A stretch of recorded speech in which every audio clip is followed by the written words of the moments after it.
അള്ളാഹു തിരിച്ചു വിളിക്കുന്ന ആ നിമിഷം, യാത്ര ആരംഭിക്കുന്ന ആ സെക്കൻഡിന് ശേഷം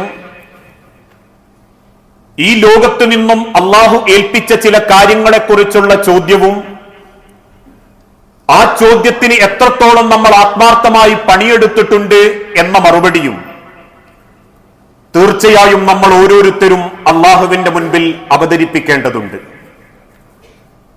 ഏതൊരു യാത്രക്ക് പുറപ്പെടുന്ന സമയത്തും ആ യാത്ര ഒന്ന് ഭംഗിയാവാൻ നമ്മൾ ഒരുക്കങ്ങൾ നടത്താറുണ്ട്. ആവശ്യമുള്ള ഭക്ഷണം, സൗകര്യപ്രദമായ വാഹനം, അതിനേക്കാൾ ഏറെ നമ്മൾ ചെയ്യേണ്ട ചില ഉത്തരവാദിത്തങ്ങൾ പോലും മക്കളെയോ കുടുംബക്കാരെയോ ഏൽപ്പിച്ചിട്ടാണ് നമ്മൾ യാത്ര പോകാറുള്ളത്. ഞാൻ ഇത്ര ദിവസത്തിന്റെ ഇടക്ക് തിരിച്ചു വന്നിട്ടില്ലെങ്കിൽ ഇന്ന കാര്യങ്ങളൊക്കെ നീ ചെയ്യണം, അയാൾക്ക് ഇന്നത് കൊടുക്കാനുണ്ട്, ഇവിടെ ഇന്ന കാര്യങ്ങളൊക്കെ ചെയ്യാനുണ്ട് എന്ന് കൃത്യമായി നമ്മൾ ഓരോരുത്തരും ഒരുങ്ങുന്നത് പോലെ അവസാന യാത്രക്കൊരുങ്ങുന്ന നമ്മൾക്ക് ചില ഒരുക്കങ്ങൾ ജീവിച്ചിരിക്കുന്ന കാലത്ത് ചെയ്തു തീർക്കാനുണ്ട്. ആ ഒരുക്കത്തിനാണ് അറബി ഭാഷയിൽ വസിയത്ത് ഉത്തരവാദിത്തം ഏൽപ്പിച്ചു കൊടുക്കുക എന്നതിനെ കൊണ്ടുള്ള ഉദ്ദേശം. പലരും വസിയത്ത് എന്ന വിഷയം കേൾക്കുമ്പോൾ പല ആളുകളും തെറ്റിദ്ധരിക്കുന്ന ഒരു വിഷയം, അതെന്തെങ്കിലും പറമ്പോ ബിൽഡിങ്ങോ ഒക്കെ അള്ളാഹുവിന്റെ മാർഗത്തിൽ കൊടുക്കുന്നത് മാത്രമേ വസിയത്തുള്ളൂ, ബാക്കിയൊന്നും വസിയത്തില്ല എന്ന രീതിയിലാണ് പല മുസ്ലിമീങ്ങളും കാര്യങ്ങളെ മനസ്സിലാക്കിയിട്ടുള്ളത്. പക്ഷേ പ്രവാചകൻ സല്ലല്ലാഹു അലൈഹി വസല്ലമ ഓർമ്മപ്പെടുത്തി, വസിയത്ത് സ്വത്തിൽ മാത്രമല്ല, മറിച്ച് മരണാനന്തര ലോകത്തേക്ക് അള്ളാഹു ചോദിക്കുന്ന ചില ചോദ്യങ്ങളിൽ നിന്ന് രക്ഷപ്പെടാൻ മരണം നമ്മളെ കൊണ്ടുപോകുന്നതിന്റെ മുൻപ് നമ്മളെ കുടുംബത്തിന്, വേണ്ടപ്പെട്ടവർക്ക് നമ്മൾ ചില വസിയത്തുകൾ, ഉപദേശങ്ങൾ കൊടുക്കേണ്ടതുണ്ട്. കാരണം പരലോകത്ത് അള്ളാഹു ചോദിക്കും, നീ ആ കാര്യം അറിയിച്ചിരുന്നോ? നിന്റെ മക്കളോട് നിന്റെ കാര്യങ്ങൾ സൂക്ഷിക്കാനും നിന്റെ മരണാനന്തര ലോകത്ത് ആ ചോദ്യത്തിൽ നിന്നും രക്ഷപ്പെടാനും നിന്റെ മക്കളോടും കുടുംബക്കാരോടും നീ ആ വസിയത്ത് തന്നിരുന്നോ, കൊടുത്തിരുന്നോ എന്ന് അല്ലാഹു തആല ചോദിക്കുമെന്ന് ഹബീബായ പ്രവാചകൻ സല്ലല്ലാഹു അലൈഹി വസല്ലമ സൂചിപ്പിക്കുകയുണ്ടായി. മാ ഹഖ്ഖുംറിഇൻ മുസ്ലിമിൻ, ഒരു മുസ്ലിമിന്റെ ജീവിതത്തിലും ഒരിക്കലും ഉണ്ടാകാൻ പാടില്ല, യബീതു ലൈലത്തൈനി, 2 ദിവസത്തിലധികം അവൻ കിടന്നുറങ്ങരുത്, വലഹു ഷൈഉൻ, അവന്റെ മാർഗത്തിൽ അവൻ പറയുകയോ ചെയ്യുകയോ ഏൽപ്പിക്കുകയോ ചെയ്യേണ്ട ഒരു വിഷയം അവന്റെ ജീവിതത്തിലുണ്ടെങ്കിൽ അത് പറയാതെ, അത് ഏൽപ്പിക്കാതെ 2 ദിവസത്തിൽ കൂടുതൽ അവൻ കിടന്നുറങ്ങാൻ പാടില്ല. യുരീദു അൻ യൂസിയ ഫീഹി ഇല്ലാ മക്തൂബത്തൻ ഇൻദ റഅസിഹി, അത് അവന്റെ തലക്കും ഭാഗത്ത് അവൻ എഴുതി വെച്ചിട്ടല്ലാതെ, വേണ്ടപ്പെട്ട ആളുകളോട് അവൻ അത് പറഞ്ഞു കൊടുത്തിട്ടല്ലാതെ 2 ദിവസത്തിൽ കൂടുതൽ കിടന്നുറങ്ങാൻ ഒരാൾക്കും അല്ലാഹു തആല അവകാശം നൽകിയിട്ടില്ല. മഹാനായ ഇബ്നു മസ്ഊദ് റളിയല്ലാഹു അൻഹു പറയുന്നു, മാ മറത്ത് അലയ്യ ലൈലത്തുൻ, പിന്നെ ഞങ്ങൾ ആരും ഒരു രാത്രി പോലും കാത്തു നിന്നിട്ടില്ല, മുൻദു സമിഅത റസൂലുള്ളാഹ്, അല്ലാഹുവിന്റെ പ്രവാചകൻ സല്ലല്ലാഹു അലൈഹി വസല്ലമയിൽ നിന്ന് ആ വാക്ക് കേട്ടതിന് ശേഷം, ഇല്ല ഇന്ദി വസിയത്തി, ഞങ്ങളെ മനസ്സിലുള്ള ആ കാര്യം, ആ വസിയത്ത് ഉപദേശം കൊടുത്തിട്ടല്ലാതെ ഒരു രാത്രി പോലും കിടന്നുറങ്ങാൻ ഞങ്ങൾ ആഗ്രഹിച്ചിട്ടില്ല, ഞങ്ങൾ ആരും അത് ചെയ്തിട്ടില്ല. യഥാർത്ഥത്തിൽ എന്താണ് നമ്മളെ കുടുംബത്തിന് നമ്മൾ കൊടുക്കേണ്ട വസിയത്ത്? പല രക്ഷിതാക്കളും തെറ്റിദ്ധരിക്കുന്നത് പോലെ അത് സമ്പത്തിന്റെ വിഷയത്തിൽ മാത്രമല്ല. റോട്ടിന്റെ സൈഡിലുള്ള 10 സെന്റ് മുത്തോക്ക് കൊടുക്കണം, അതല്ലെങ്കിൽ ബിൽഡിംഗ് ഇളയോന്റെ പേര് കൊടുക്കണം, വീടെടുക്കുന്നവർക്ക് പിന്നീട് ആ സ്വത്ത് കൊടുക്കാൻ പാടില്ല എന്ന വസിയത്തല്ല നമുക്ക് ഏറ്റവും ഗുണകരമായിട്ടുള്ളത്.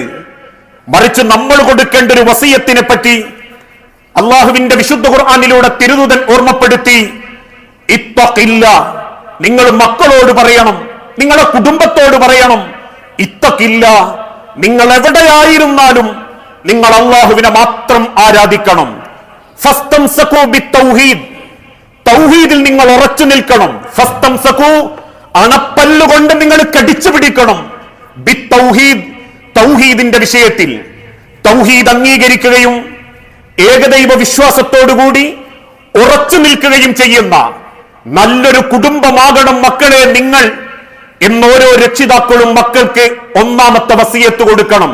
കാരണം ഇന്ന് രക്ഷിതാക്കളുടെ ഈമാനിന്റെ പരിശുദ്ധി പല മക്കൾക്കും കൊണ്ടു നടക്കാൻ പറ്റുന്നില്ല.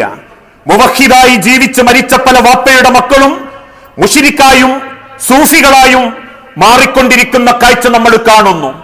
ആധുനിക ലോകത്ത് സോഷ്യൽ മീഡിയ വർദ്ധിച്ചു വന്നപ്പോ മതമെന്നാൽ കുറച്ച് ആത്മീയതയും അതല്ലെങ്കിൽ സംഗീതവും സൂഫിസവും അത്തരത്തിലുള്ള ഒരാത്മലോകമാണ് തൗഹീദ് എന്ന് തെറ്റിദ്ധരിച്ചുകൊണ്ട് ഏർവാടിയിലും നാഗൂരും അജ്മീരും മുത്തുപ്പേട്ടയും ചെന്ന് ഭജനമിരിക്കുന്ന മക്കൾ വരെ ഇന്ന് സമൂഹത്തിൽ കൂടിക്കൊണ്ടിരിക്കുകയാണ്. അവരുടെ ദീന് സോഷ്യൽ മീഡിയയാണ്. അവരുടെ പ്രചാരണം സോഷ്യൽ മീഡിയയിലെ ഇൻഫ്ലുവൻസിന്റെ കൂടുതൽ ലൈക്കിന്റെയും കൂടുതൽ ഫോളോവേഴ്സിന്റെയും വാക്കുകളാണ്. മതകാര്യങ്ങളിൽ പോലും സാമ്പത്തിക നേട്ടമുണ്ടാക്കാൻ ഇത്തരക്കാർ ആഗ്രഹിക്കുമ്പോ മുവഹിദായി ജീവിച്ച് മരിച്ച പല വാപ്പയുടെയും തൗഹീദുള്ള കുടുംബത്തിൽ മുശ്രിക്കുകളായ മക്കൾ ഉണ്ടായിക്കൊണ്ടിരിക്കുന്നു. അവരുടെ വിശ്വാസത്തെ പലരും പരാജയപ്പെടുത്തുന്നു.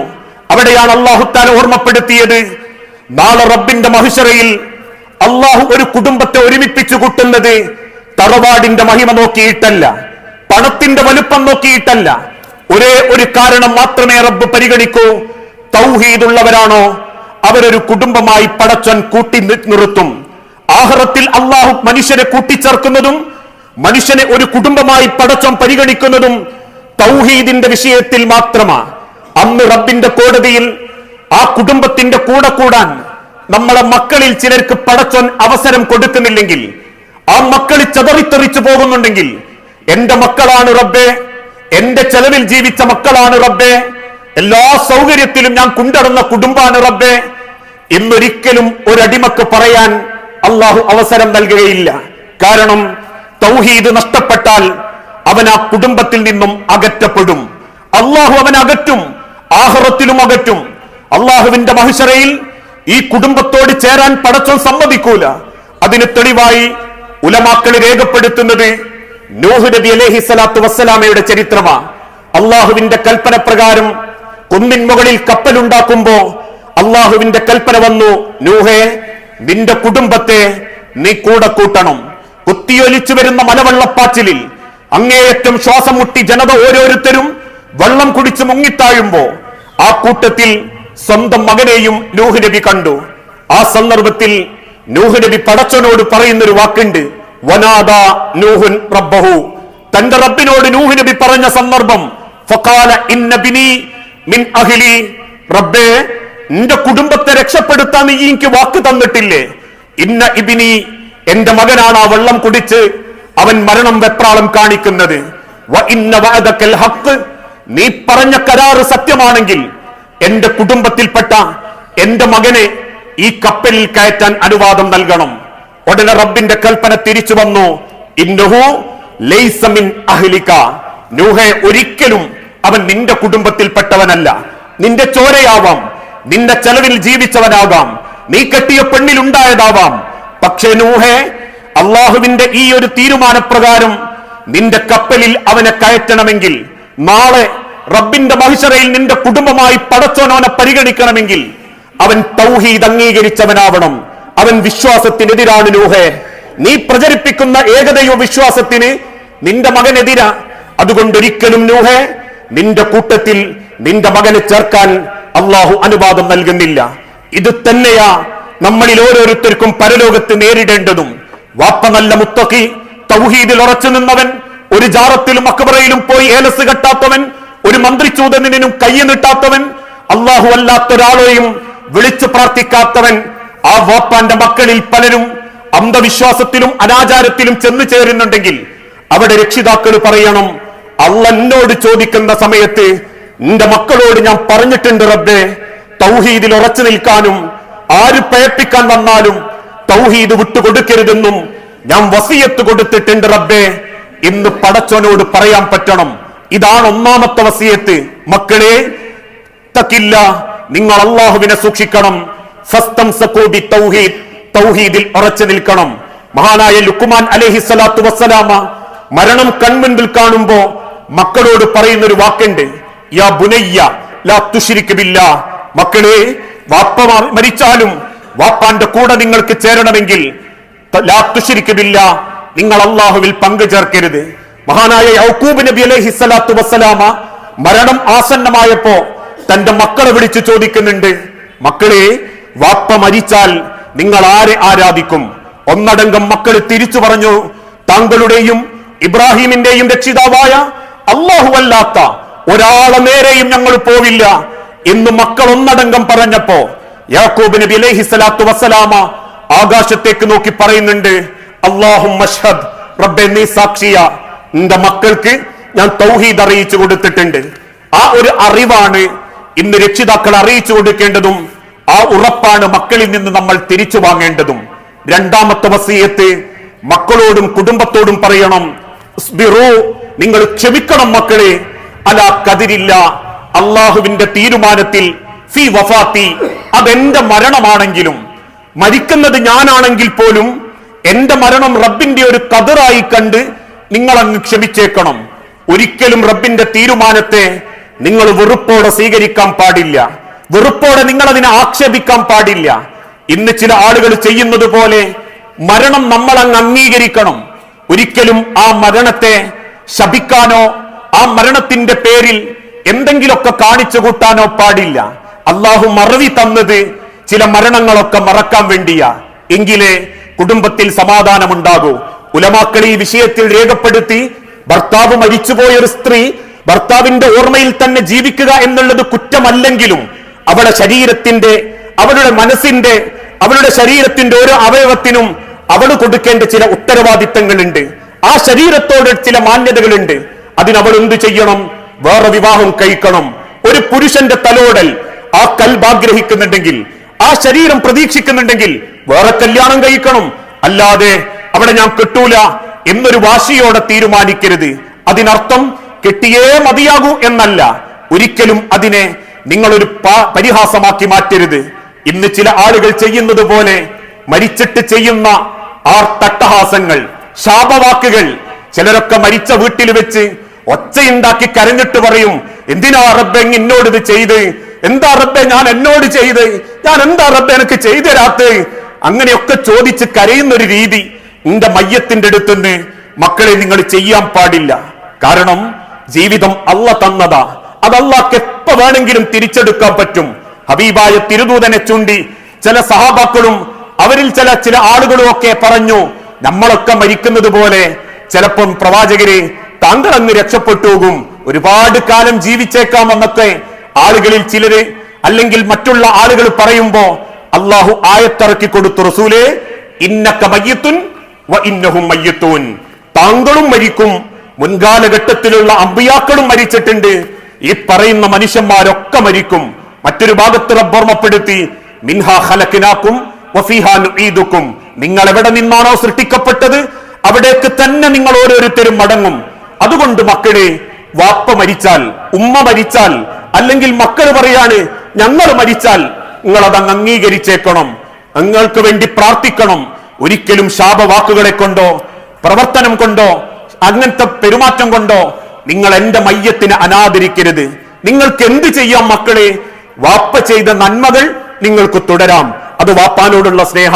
അല്ലാണ്ട് വാപ്പാനോടുള്ള സ്നേഹം ആണ്ട് കഴിയുമ്പോ ആണ്ട് കഴിക്കലല്ല. അല്ലെ വാപ്പാന്റെ സ്റ്റാറ്റസ്, വാപ്പാന്റെ ഫോട്ടോ ഇടക്കിടക്ക് സ്റ്റാറ്റസ് വെക്കലല്ല. ഉമ്മാന്റെ സ്റ്റാറ്റസ് വെച്ചിട്ട് കാരുണ്യം നശിച്ചിട്ട് അല്ലെങ്കിൽ പോയിട്ടൊരു കൊല്ലം എന്ന് പറഞ്ഞ് അഭിനയിക്കലല്ല. ഉമ്മയും വാപ്പയും ചെയ്തു തന്ന നന്മകൾ നിങ്ങൾ തുടർന്നാൽ അതിന്റെ കൂലി എന്റെ കബറിലേക്ക് എനിക്ക് കിട്ടും. ഒരു കബറിന്റെ അരികിലൂടെ അള്ളാന്റെ ഹബീബായ പ്രവാചകൻ സല്ലല്ലാഹു അലൈഹി വസല്ലമ നടന്നു പോകുമ്പോ ഒരു സ്ത്രീ കബറും പുറത്ത് വല്ലാതെ കരയുന്നത് കണ്ടു. ഉടനെ തിരുദൂതൻ തിരിച്ചു പറഞ്ഞു, സ്ബിർ, പെണ്ണെ ക്ഷമിക്ക്, അത് അള്ളാന്റെ തീരുമാനമാ. ഉടനെ ആ സ്ത്രീ, ഇത് റസൂലാണെന്ന് അറിയാത്ത ആ സ്ത്രീ തിരിച്ചെഴുന്നേറ്റ് നിന്നിട്ട് പറഞ്ഞു, പോ മനുഷ്യ, നിങ്ങൾക്കല്ലല്ലോ പറ്റിയത്, നിങ്ങൾക്കല്ലേ പോയത്, നിന്റെതല്ലേ സങ്കടം, നിങ്ങൾക്കിത് പറയുന്നതിനെന്താ എന്നൊരു വാക്ക് തിരിച്ചു പറഞ്ഞു. പുഞ്ചിരിയോടെ അള്ളാന്റെ ഹബീബ് അങ്ങ് നടന്നു നീങ്ങി. പിന്നീട് ആ പറഞ്ഞത് റസൂലുള്ളാഹിനോടാണെന്ന് ബോധ്യപ്പെട്ടപ്പോ ആ സ്ത്രീ ഓടിക്കതച്ചു വന്ന് ക്ഷമിക്കണേ തിരുദൂതരെ എന്ന് പറഞ്ഞപ്പോ പുഞ്ചിരിയോടെ അള്ളാന്റെ റസൂലുള്ള തിരിച്ചു പറഞ്ഞൊരു വാക്കാണ് ഇന്നമസ്സബ്റു ഇൻദ സദമത്തിൽ ഊല. തീർച്ചയായും ക്ഷമ വേണ്ടത് ആദ്യഘട്ടത്തില. എല്ലാ രംഗത്തും, അത് ദാമ്പത്യ, സാമൂഹിക, സാംസ്കാരിക, ഏത് രംഗത്താണെങ്കിലും ആദ്യം കുറെ ചെയ്യാനുള്ളത് ചെയ്തിട്ട് പിന്നെ പോയി പൊരുത്തപ്പെടിക്കലും ക്ഷമാപണവും അല്ല. ആദ്യമാണ് ക്ഷമ നിങ്ങൾ പ്രകടിപ്പിക്കേണ്ടത്. ഇതോടൊപ്പം തന്നെ സൈനബ റളിയല്ലാഹു തആല എന്ന മകളുടെ ഒരു പിഞ്ചു കുഞ്ഞ് ശ്വാസം കിട്ടാതെ വെപ്രാളപ്പെട്ട് റസൂലുള്ളാന്റെ മടിയിൽ കിടന്ന് മരിച്ചു. ആ മരണം കണ്ട് കണ്ണു നിറഞ്ഞ് കരയുന്ന റസൂലുള്ളാനോട് സഹാബത്ത് ചോദിച്ചു, റസൂലേ, താങ്കളല്ലേ പറഞ്ഞത് മരിച്ചാ കരയാൻ പാടില്ല എന്നൊക്കെ, എന്നിട്ട് നിങ്ങൾ കരയുന്നുണ്ടല്ലോ? ഹബീബായ നബി തങ്ങൾ തിരിച്ചു പറഞ്ഞ മറുപടി, ഹാദിഹി റഹ്മത്തുൻ, ഇതൊരു കാരുണ്യമാ, ജഅലഹ അല്ലാഹു ഫീ ഖുലൂബി ഇബാദിഹി, അവന്റെ അടിമയുടെ മനസ്സിൽ പടച്ചോൻ ഇട്ടുകൊടുക്കുന്ന ഒരു കാരുണ്യം. ഈ പറഞ്ഞതിന്റെ അടിസ്ഥാനത്തിൽ 3 ദിവസം വരെ അവർക്കൊന്ന് അനുശോചിക്കാം, ഒന്ന് സങ്കടപ്പെടാം. കരയുന്നതിനോ ഒന്ന് മനസ്സറിഞ്ഞ് ചിരിക്കാൻ പറ്റാതെ വേദനിക്കുന്നതിനോ ഇതിനൊന്നും പടച്ചോൻ കുറ്റം പറഞ്ഞിട്ടില്ല. പക്ഷേ ഇന്ന് ചില ആളുകൾ കാട്ടിക്കൂട്ടുന്നത് പോലെ കുറെ ഉറക്ക കരഞ്ഞാലും, കുറെ പിടിച്ചിട്ട് കിട്ടാത്ത നിലക്കൊക്കെ ശക്തി കാണിച്ചാലും, അല്ലെങ്കിൽ കുറെ എന്തെങ്കിലൊക്കെ എടുത്തെടുത്ത് ഇങ്ങനെ പറഞ്ഞു നിലവിച്ചാലേ ഓക്കൊരു സ്നേഹം ഉണ്ടായിരുന്നുള്ളൂ, മക്കൾക്കൊരു പ്രിയ ഉണ്ടായിരുന്നുള്ളൂ എന്ന് വിലയിരുത്താൻ പോകണ്ട. ക്ഷമയോടെ ആ മരണത്തെ നേരിടുക. അവിടെ ഉലമാക്കൾ രേഖപ്പെടുത്തി, അതിനുശേഷം നിങ്ങൾ ആ മരണത്തെ വീണ്ടും വെറുക്കുന്ന ഒരു പ്രവൃത്തി ചെയ്യുന്നുണ്ടെങ്കിൽ ആ മരണപ്പെട്ട വ്യക്തി പോലും അള്ളാന്റെ അടുത്ത് ചോദ്യം ചെയ്യപ്പെടും. ഏതുപോലെ? മരിച്ച വാപ്പാന്റെ ഫോട്ടോ പിന്നെയും കൊണ്ടടക്കുക, ഇടക്കിടക്ക് സ്റ്റാറ്റസ് ഇടുക, അല്ലെങ്കിൽ ഉമ്മാന്റെ ഫോട്ടോ ഇടക്കിടക്ക് സ്റ്റാറ്റസ് ഇടുക, അല്ലെങ്കിൽ ഫേസ്ബുക്കിലിട്ട് ആളെ കാണിച്ചുകൊണ്ട് സങ്കടം പിന്നെയും ബോധ്യപ്പെടുത്തുക. നാട്ടുകാരുടെയോ മറ്റുള്ളവരുടെയോ ലൈക്കോ ഷെയറോ പ്രാർത്ഥനയേക്കാൾ മനസ്സറിഞ്ഞൊരു മകൻ പ്രാർത്ഥിച്ചാൽ, മക്കൾ പ്രാർത്ഥിച്ചാൽ അതിലും വലുതല്ല ഒരു രക്ഷിതാക്കൾക്കും കിട്ടുന്ന പ്രാർത്ഥനയുടെ ഗുണം. ആ തിരിച്ചറിവോടുകൂടി നിങ്ങൾ പ്രാർത്ഥിക്കണം. ഈ വിഷയം പറഞ്ഞ കൂട്ടത്തിൽ ഉലമാക്കൾ ഒരു കാര്യം കൂടി പ്രത്യേകം സൂചിപ്പിച്ചു. എന്തുകൊണ്ടാണ് ഇസ്ലാമിൽ ഫോട്ടോ അത് ഹറാമാണെന്ന് പറയാനുള്ള കാരണമെന്ന ചോദ്യത്തിന് മരിച്ച വാപ്പാന്റെ ഫോട്ടോ വെച്ച് ആളുകൾ അതിനെ പിന്തുടരും, അതിനെ ബഹുമാനിക്കും. മരിച്ചോയ വാപ്പാന്റെ ചിത്രത്തിന്റെ അടുത്ത് ചെന്ന് മകന്റെ വിവാഹത്തിന്റെ അന്ന് പുതിയാപ്പിളയായി പുറത്തേക്കിറങ്ങുമ്പോ ഉമ്മ അകത്തെന്ന് പറയും, കാരണന്മാര് പറയും, പെങ്ങന്മാര് പറയും, ഒന്ന് ഉപ്പാനോടും സമ്മതം ചോദിച്ചാളാ. ഡൈനിങ് ഹാളിലെ ഷോക്കേസിൽ വാപ്പാന്റെ വലിയ ഫോട്ടോത്തിന്റെ മുൻപ് പോയി നിന്ന് ഒരു പ്രാർത്ഥന എന്നുള്ള നിലക്കല്ലെങ്കിലും അങ്ങനത്തെ ഒരു ഏർപ്പാടുകൾ വേണ്ട, അതുകൊണ്ട് ഫോട്ടോ നിങ്ങൾ അധികം ചെയ്യരുത് എന്ന് പറയാനുള്ള കാരണം കൂടി അതാണെന്ന് ഉലമാക്കൾ രേഖപ്പെടുത്തിയിട്ടുണ്ട്. മരണപ്പെട്ടവർ അള്ളാഹുവിന്റെ തീരുമാനത്തിൽ പോയവരാ. അവരവിടെ ഭംഗിയായിട്ട് ജീവിക്കട്ടെ, അവർക്ക് അള്ളാന്റെ തണലുണ്ടാവട്ടെ. അവരെ പടച്ചോൻ ഏതവസ്ഥയിലൂടെയാണോ അതിലേറ്റവും നല്ല അവസ്ഥയിലൂടെ കൊണ്ടുപോട്ടെ എന്ന് പ്രാർത്ഥിക്കുകയും മറക്കാതെ അവർക്ക് വേണ്ടി പ്രാർത്ഥിച്ച് അവർ ചെയ്ത നന്മകൾ പിന്തുടരുകയും ചെയ്യുമ്പോഴാണ് അത് ക്ഷമയാവുന്നതും ആ മരണം കൊണ്ട് അള്ളാഹുവിന്റെ അടുത്ത് അവർക്ക് ഗുണമായി തീരുന്നതും. ഇതാണ് രണ്ടാമത്തെ വസയ്യത്ത്. മക്കളെ, ഇസ്ബിറു, നിങ്ങൾ അങ്ങ് ക്ഷമിച്ചേക്കണം. വാപ്പ എപ്പം വിളിച്ചാലും പോകാനുള്ളവനാ, ഉമ്മ എപ്പോഴും പോകാനുള്ളവളാ. അതുകൊണ്ട് അലാ വഫാത്തി, എന്റെ മരണം അത് അള്ളാന്റെ കല ആയിട്ട് അങ്ങ് കാണണം. അള്ളാഹിനെ കുറ്റം പറയരുത്, പരിഹസിക്കരുത്, ശപിക്കരുത്. അള്ളാഹുവിന്റെ തീരുമാനത്തെ ധിക്കരിച്ചുകൊണ്ട് വാക്കുകൊണ്ട് പോലും നിങ്ങൾ അള്ളാഹുവിനെ കുറ്റം പറയുമ്പോ അതിന് മലക്കുകൾ ആമീൻ പറയും, പിശാചുക്കൾ സന്തോഷിക്കും. അത് വേണ്ട മക്കളെ, അള്ളാന്റെ തീരുമാനമാണെങ്കിൽ നിങ്ങളും നാളെ ഞങ്ങളെ കൂടെ അള്ളാന്റെ മഹിശറയിൽ ഒരുമിക്കണമെങ്കിൽ ഞങ്ങൾ പോയ മാർഗത്തിൽ സന്തോഷത്തോടെ കണ്ടുമുട്ടണമെന്ന പ്രാർത്ഥനയോടെ നിങ്ങളും നന്മകൾ അധികരിപ്പിച്ച് കൂടെ ചേരണം. ഈ വസിയത്താണ് പിന്നീട് മക്കൾക്ക് നമ്മൾ കൊടുക്കേണ്ടത്. അങ്ങനെയുള്ള വസിയത്തുകളൊക്കെ നമ്മളെ മക്കളെയൊക്കെ ഏൽപ്പിച്ചാൽ അള്ളാഹു ഏത് നിമിഷം വിളിച്ചാലും നമ്മളെ ശരീരവും നമ്മളെ ജീവിതവും ബാധ്യതകളിൽ നിന്ന് കെട്ടുവിട്ടിട്ടുണ്ടാവും. അല്ലാതെ ഇതൊക്കെ നമ്മളോട് ചെയ്തിട്ട് ഇതൊന്നും ശ്രദ്ധിക്കാതെയാണ് നമ്മൾ പോകുന്നതെങ്കിൽ കാട്ടിക്കൂട്ടുന്ന ചില വിവരക്കേടുകളെ കൊണ്ട് വീണ്ടും പടച്ചോൻ നമ്മളെ ചോദ്യം ചെയ്യും. അതുണ്ടാവാതിരിക്കാൻ ഓരോരുത്തരും വസിയത്തുകൾ സ്വന്തം കുടുംബത്തെ ഓർമ്മപ്പെടുത്തി കൊടുക്കുന്ന യഥാർത്ഥ മുത്തഖീങ്ങളിൽ അള്ളാഹു നമ്മളെ എല്ലാവരെയും ഉൾപ്പെടുത്തി അനുഗ്രഹിക്കുമാറാകട്ടെ.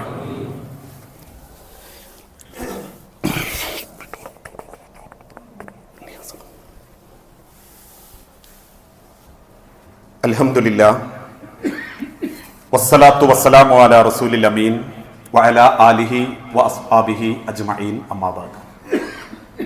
യാ അയ്യുഹന്നാസ് ഊസീകും സാനിയം ബിതഖ്വല്ലാഹ്. ജീവിതത്തിന്റെ ഒരു രംഗത്തും അള്ളാഹുവിനെ മറന്നുപോകരുതേ എന്ന് എന്നോടെന്ന പോലെ നമ്മളിൽ ഓരോരുത്തരോടും വസീയത്ത് ചെയ്യുകയാണ്, ഉപദേശിക്കുകയാണ്. ഏകദേശം 10ഓളം വസീയത്തുകൾ പ്രവാചകൻ സല്ലല്ലാഹു അലൈഹി വസല്ലമയിൽ നിന്ന് അവനവന്റെ കുടുംബത്തിന് മരണത്തിന്റെ മുൻപ് നൽകാൻ വേണ്ടി ഉലമാക്കൾ രേഖപ്പെടുത്തിയിട്ടുണ്ട്.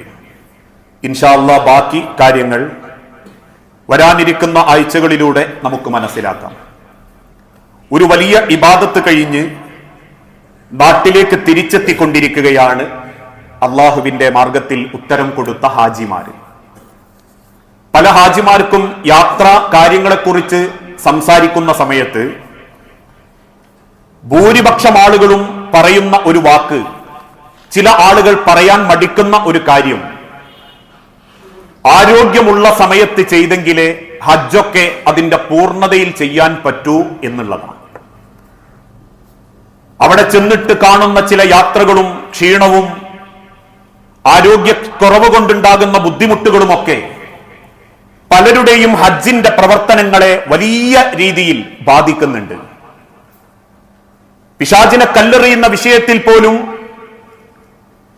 മറ്റുള്ളവരെ ഏൽപ്പിക്കാൻ പാടില്ല എന്നില്ല.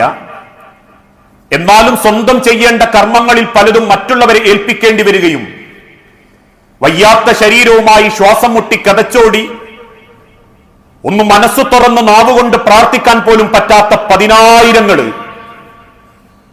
ഹജ്ജിനിടയിൽ കണ്ടിട്ടുണ്ട് എന്നും ചിലരൊക്കെ തളർന്നു വീണ് ഇബാദത്തുകൾ പൂർത്തീകരിക്കാൻ പറ്റാതെ പ്രയാസപ്പെട്ടിട്ടുണ്ടെന്നുമൊക്കെ പലരും പറയാൻ മടിക്കുന്ന സത്യങ്ങളാണ്. തിരിച്ചു വന്ന പലരും പറയുന്നൊരു വാക്കു അതാണ്, ആരോഗ്യമുള്ളപ്പോഴാണ് ഹജ്ജ് ചെയ്യേണ്ടത്, അതോടൊപ്പം പണവുമുണ്ടെങ്കിൽ. അങ്ങനെ ഒരു ഹജ്ജ് നിർവഹിക്കുമ്പോഴാണ് അൽ ഹജ്ജുൽ മബ്റൂർ, ഒരു ഹജ്ജ് ചെയ്തു വന്നാൽ മതി എന്നല്ല അള്ളാന്റെ പ്രവാചകൻ സല്ലല്ലാഹു അലൈഹി വസല്ലം പറയുന്നത്. നിങ്ങളൊരു 10-40 ദിവസം അറബിലും മദീനയിലുമായിട്ട് നിൽക്കണം, എന്നിട്ട് എന്തെങ്കിലുമൊക്കെ കുറെ ചാട്ടിക്കൂട്ടിയിട്ടിട്ട് ആവുന്ന മാതിരിയൊക്കെ ചെയ്തു പോരണം, എന്നിട്ട് നാട്ടുകാർക്കൊക്കെ ഒരു സംസം വെള്ളവും കുറച്ച് കാരക്കയും കൊടുക്കണം, അതോടുകൂടി ഒക്കെ തീർന്നു, ബാക്കിയൊക്കെ പടച്ചോൻ തരേണ്ടിയത് തന്നു എന്നല്ല വാക്ക്. അൽ ഹജ്ജുൽ മബ്റൂറു, മബ്റൂറായ ഹജ്ജാണെങ്കിൽ, പുണ്യകരമായ ഒരു ഹജ്ജാണെങ്കിൽ, ലൈസ ലഹു ജസാഉൻ ഇല്ലൽ ജന്ന, അവന് സ്വർഗമല്ലാതെ മറ്റൊന്നും പടച്ചോൻ പകരം കൊടുക്കുകയില്ല. ചെയ്തു പോന്ന എത്ര പേർക്ക് ആത്മാർത്ഥമായിട്ട് അത് നിർവഹിക്കാൻ പറ്റിയിട്ടുണ്ട് എന്ന് ചിന്തിച്ചാൽ മതി. വാർദ്ധക്യത്തിലല്ല രക്ഷിതാക്കളെ ഹജ്ജിന് കൊണ്ടോണ്ടി, അത് നിയ്യത്ത് വെച്ചവരും ആഗ്രഹിക്കുന്നവരും ഒക്കെ ഉണ്ടെങ്കിൽ ആരോഗ്യമുള്ള കാലത്ത് പോണം, ആരോഗ്യമുള്ള കാലത്ത് ചെയ്യിക്കണം. പ്രത്യേകിച്ച് ഈ സാഹചര്യം അടുത്ത വർഷത്തേക്കുള്ള ഹജ്ജിന്റെ അപേക്ഷ ക്ഷണിച്ചുകൊണ്ടിരിക്കുകയാണ്. പണമാവട്ടെ സൗകര്യമാവട്ടെ എന്ന് കാത്തിരിക്കുമ്പോ വൃദ്ധരായ കാലത്ത്, ആരോഗ്യമില്ലാത്ത കാലത്ത് എന്തെങ്കിലും കാണിച്ചുകൂട്ടി പോരുന്നതിനേക്കാൾ മബ്റൂറാണ് ആരോഗ്യമുള്ള കാലത്ത് ആരോഗ്യത്തോടുകൂടി ഓരോന്നും നിർവഹിക്കുന്നത്. അതിനുവേണ്ടി ഓരോരുത്തരും പ്രാർത്ഥനയോടെ മുൻപോട്ട് പോയാൽ ബാക്കി കാര്യങ്ങൾ പടച്ചോൻ എളുപ്പാക്കി തരും. അതല്ല ആവശ്യങ്ങളുടെ വലിയ ലിസ്റ്റുകൾ മനസ്സിൽ വെച്ച് പോകണ്ടെന്നാണെങ്കിൽ ഒരുപക്ഷെ ശൈത്താൻ വീണ്ടും നമ്മളെ പിഴപ്പിക്കും. അടുത്ത കൊല്ലത്തേക്കാക്കാം, അല്ലെങ്കിൽ ഒരു 10 കൊല്ലം കഴിഞ്ഞിട്ടാക്കാം. ആയുസ്സും സമ്പത്തും പടച്ചോൻ തന്നിട്ടും അത് നിർവഹിക്കാതെ പടച്ചോന്റെ അടുത്തേക്ക് തിരിച്ചു പോകുമ്പോ അവര് കുറ്റവാളികളാ. അവരെത്ര ആഗ്രഹം പടച്ചോന്റെ മുൻപിൽ നിരത്തിയാലും അള്ളാഹു ചോദിക്കും, അള്ളാഹ് നിങ്ങൾക്ക് തന്ന സമ്പത്തിന്റെ ഒരു ഓഹരി അത് നിങ്ങളുടെ പരലോകത്തിന് വേണ്ടി ചെലവഴിച്ചില്ലല്ലോ എന്ന് അള്ളാഹു ചോദിക്കുമ്പോ ആ ചെലവാക്കിയത് മക്കളെ തിന്നാനും പോറ്റാനും മാത്രമായി ചുരുങ്ങിപ്പോകുന്ന ഒരു ഭാഗ്യം കെട്ടവരായി മാറാതിരിക്കാൻ പ്രാർത്ഥനയോടെ നല്ല നിയ്യത്തോടെ നമ്മൾ ഒരുങ്ങിയാൽ അള്ളാഹു ബാക്കി വിജയിപ്പിച്ച് പൂർത്തീകരിച്ചു തരും. അങ്ങനെ ചിന്തിക്കുന്ന മുഅ്മിനീങ്ങളിൽ അള്ളാഹു നമ്മളെ എല്ലാവരെയും ഉൾപ്പെടുത്തി അനുഗ്രഹിക്കുമാറാകട്ടെ. അറിഞ്ഞുമറിയാതെയും ഒരുപാട് തെറ്റുകുറ്റങ്ങൾ സംഭവിച്ചു പോകുന്നുണ്ട് നാഥ. എല്ലാം വിട്ടുപുറത്തു മാപ്പാക്കി നിന്റെ സ്വർഗത്തിൽ ഇതേ രൂപത്തിൽ നീ ഞങ്ങളെ ഒരുമിപ്പിച്ചു കൂട്ടണമേ. മക്കളില്ലാതെ പരീക്ഷിക്കപ്പെടുന്ന ഇണകൾക്ക് മക്കളെന്ന് അനുഗ്രഹം നൽകി ഓരോ കുടുംബങ്ങളോടും റബ്ബേ നീ കാരുണ്യം കാണിക്കണമേ. ചെറുതും വലുതുമായ പല അസുഖങ്ങളിലും ഏറെ പ്രയാസപ്പെടുന്നവരുണ്ട് നാഥ. ഞങ്ങളിൽ ഏറ്റവും എളുപ്പത്തിൽ ശിഫ നൽകി ആഫിയത്തോടെ ദീർഘായുസ്സോടെ ജീവിക്കാൻ ഞങ്ങൾക്ക് ഓരോരുത്തർക്കും തൗഫീക്ക് നൽകണമേ. അല്ലാഹുമ്മ ഗ്ഫിർ ലിൽ മുഅ്മിനീന വൽ മുഅ്മിനാത്ത് അൽ മുസ്ലിമീന വൽ മുസ്ലിമാത്ത് അൽ അഹ്യാഉ മിൻഹും വൽ അംവാത്ത് ഇന്നക മുജീബുദ് ദഅവാതി യാ ഖാദിയൽ ഹാജാത്ത്. അല്ലാഹുമ്മ അഇസ്സൽ ഇസ്ലാമ വൽ മുസ്ലിമീൻ വദില്ല ശിർക വൽ മുശ്രികീൻ. അല്ലാഹുമ്മ അജിർനാ മിനൻ നാർ. അല്ലാഹുമ്മ അജിർനാ മിനൻ നാർ. അല്ലാഹുമ്മ അജിർനാ മിനൻ നാർ. അള്ളാഹുവെ പ്രാർത്ഥിക്കണമെന്ന് വസിയത്ത് തന്നവരുണ്ട്. അസുഖം ബാധിച്ച് അങ്ങേയറ്റം പ്രയാസപ്പെടുന്ന ഒരുപാട് ആളുകൾ. ഏറ്റവും ഹൈറായത് എന്താണോ റബ്ബെ, ആ ഹൈറിലേക്ക് പരീക്ഷിക്കുന്നവർക്ക് എളുപ്പം നൽകി എല്ലാവരുടെ ജീവിതത്തിലും സമാധാനവും സന്തോഷവും നൽകണമേ. കടബാധ്യതയിലും ലോണ് പോലെയുള്ള ഹറാമായ സമ്പാദ്യങ്ങളിലും പെട്ടുപോയവരുണ്ട് നാഥ. അതിൽ നിന്നെല്ലാം ശുദ്ധമായി ഹലാലായ ബാധ്യതകൾ തീർത്ത് ഹലാലായ സമ്പത്തോടെ ജീവിച്ചു മരിക്കുന്ന മുത്തഖീങ്ങളിൽ നീ ഞങ്ങളെ ഉൾപ്പെടുത്തി അനുഗ്രഹിക്കണമേ. ഞങ്ങളുടെ മക്കൾക്ക് നല്ല അറിവ് നേടാനും സമൂഹത്തിനും നാളെ ഞങ്ങൾക്കും ഉപകാരപ്പെടുന്ന നല്ലൊരു കുടുംബ ജീവിതം നയിക്കാനും ഞങ്ങൾക്ക് ഓരോരുത്തർക്കും നീ തൗഫീക്ക് നൽകണമേ. ഗസയിലടക്കം ഞങ്ങളുടെ സഹോദരങ്ങൾ അനുഭവിക്കുന്ന പ്രയാസങ്ങൾ എളുപ്പത്തിൽ നീ ലഘൂകരിച്ച് നൽകുകയും ആത്യന്തികമായ വിജയം ശത്രുക്കൾക്കെതിരെ മുസ്ലിം സമൂഹത്തിന് നൽകി ഓരോരുത്തരോടും നീ കാരുണ്യം കാണിക്കണമേ. റബ്ബനാ ആതിനാ ഫിദ്ദുനിയ ഹസന വഫിൽ ആഖിറതി ഹസനത വഖിനാ അദാബന്നാർ.